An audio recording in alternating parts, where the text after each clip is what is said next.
Thank you so much for your introduction. Good evening to all of you, and thank you all for being here this Sunday evening.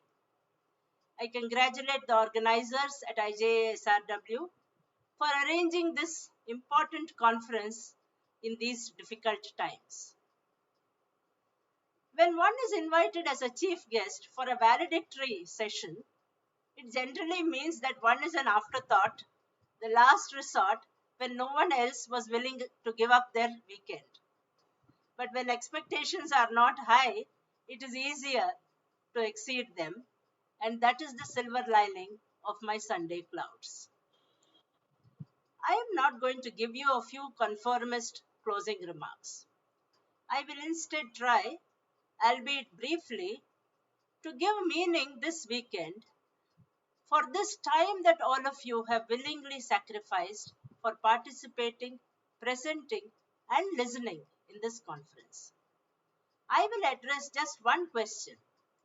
Are theory and practice completely dichotomous, or can there be a resolution between the two? The theory-practice debate has always engaged me, as I am a practicing administrator who also moonlights as an academic.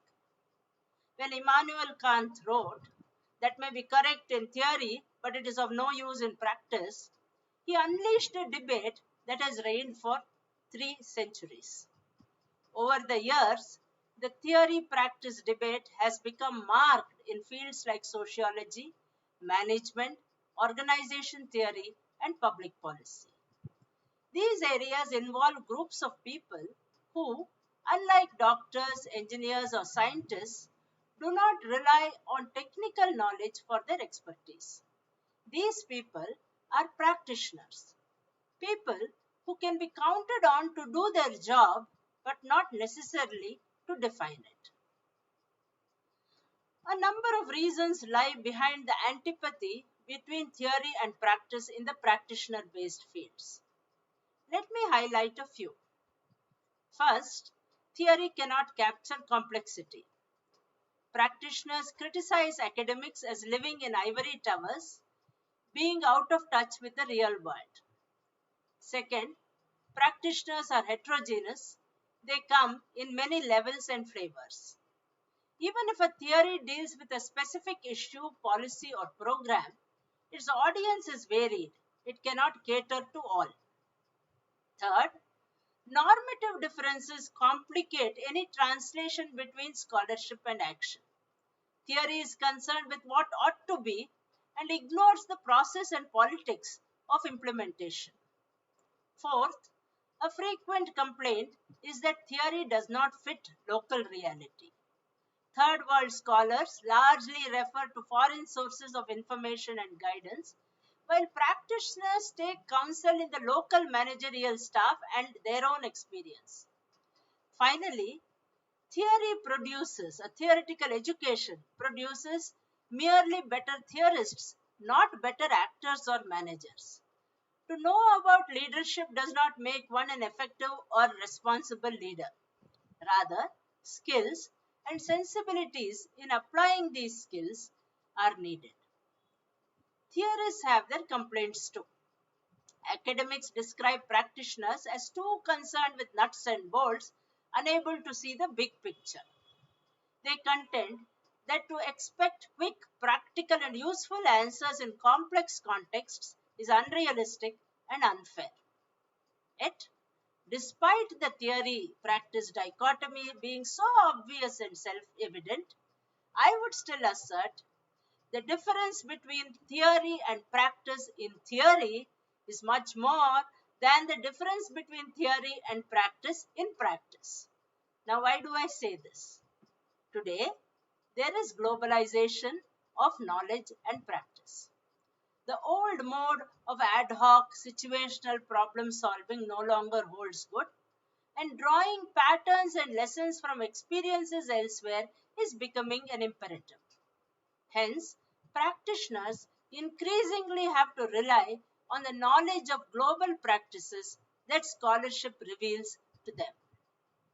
Further, practitioners have implicit theories too, and such implicit theories influence how they interpret and understand the world around them.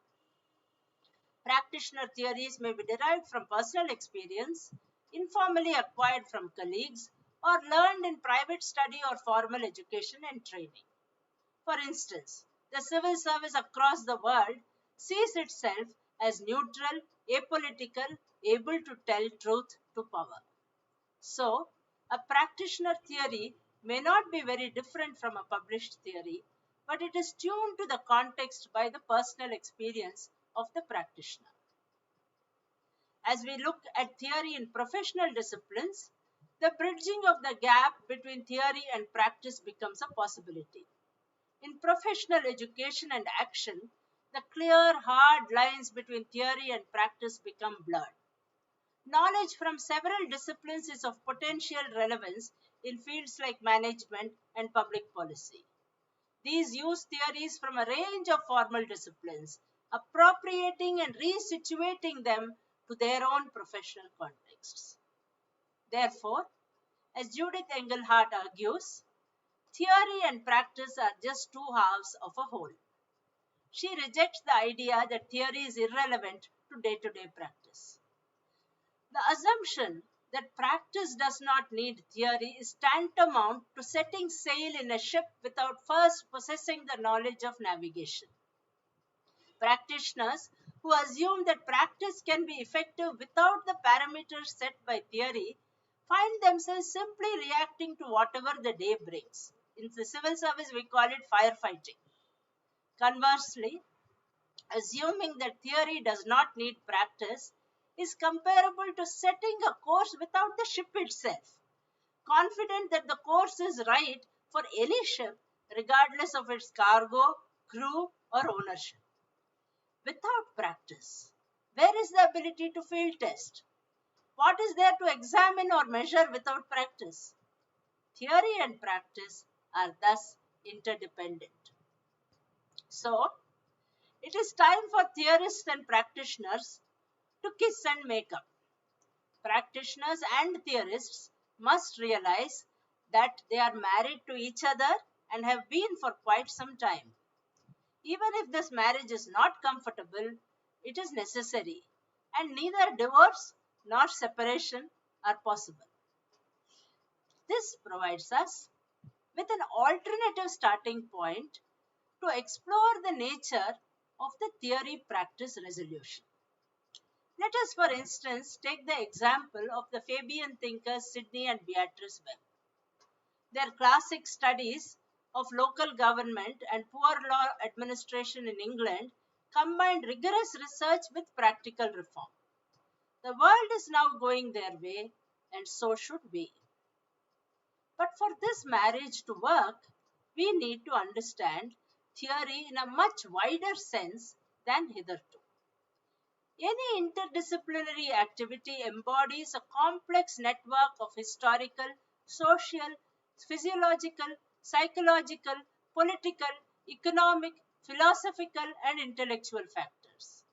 The concept of interdisciplinarity is an important means of solving problems and answering questions that cannot be satisfactorily addressed using singular methods or approaches. So, that brings me to today. The International Conference on Research Outlook, Innovations and Research Trends is exactly what the doctor ordered.